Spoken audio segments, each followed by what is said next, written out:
আমার ফেভারিট মানুষ আপনাদের প্রধানমন্ত্রী, ওনার সঙ্গে দেখা করে এলাম।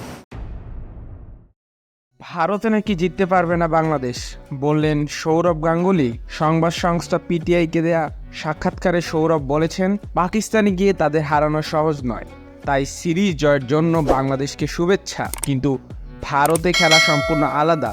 ঘরের মাঠে হোক বা বিদেশে, ভারত খুবই শক্তিশালী দল। তাই আমি বাংলাদেশে কোনো আশা দেখছি না ভারতে সিরিজ জিতবে।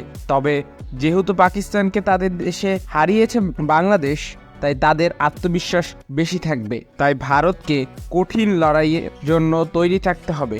বাংলাদেশ কি পারবে সৌরভ গাঙ্গুলিকে ফুল প্রমাণ করতে? ভিডিওটি দেখার জন্য অসংখ্য ধন্যবাদ। ভিডিও সম্পর্কে যে কোনো মতামত জানাতে পারেন আমাদের কমেন্ট বক্সে। এছাড়াও নিত্য নতুন এরকম ভিডিও পেতে ভালো লাগলে অবশ্যই ভিডিওটিতে লাইক দিয়ে যাবেন। ধন্যবাদ।